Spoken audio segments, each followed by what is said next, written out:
Ciao aiù! Allora, ciao ragazzi, allora qua vi sto facendo l'installazione del videocitofono, che già ho fatto un altro video, l'ho fatta sul banco, adesso a casa mia. Ok, i video li farò in più riprese perché altrimenti sarebbe lunghissimo, quindi questa è la prima parte. Quindi qua sto iniziando a fare la predisposizione per portarmi il cavo al citofono, alla videocamera che sta fuori al cancello. Allora, come vi dicevo, questo non è il mio lavoro, ragazzi, sono tutti hobby, però da cosa nasce questa esigenza? Dal fatto che i professionisti bravi ormai ce ne sono pochissimi. Ve ne racconto uno, vedete questi cavi che escono? All'epoca, quando feci i lavori a casa e mi serviva la predisposizione per il cavo, andai a chiedere: scusate, ma per il videocitofono come funziona oggi? No, adesso io sono tutti a 2 fili.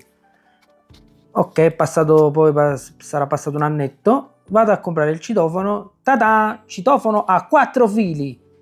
Per fortuna avevo 2 fili del vecchio impianto telefonico e sono riuscito a ovviare così. Però, cioè, ragazzi, vi rendete conto? Perciò io ho fatto, quindi ho dovuto fare di necessità virtù.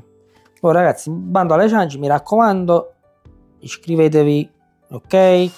Scrivete nei commenti, attivate la campanella. Se dovete fare qualche domanda, scrivete nei commenti, io vi rispondo tranquillamente. Se volete un consiglio, se volete darmi un consiglio, io rispondo a tutti, cercherò di rispondere a tutti. Quindi ragazzi, se avete bisogno di qualche delucidazione riguardante al video, scrivete nei commenti, io vi rispondo. Adesso buona visione, anche perché in questa fase è tutta, farò solo, vedete solo le canaline e i passaggi dei fili, ok?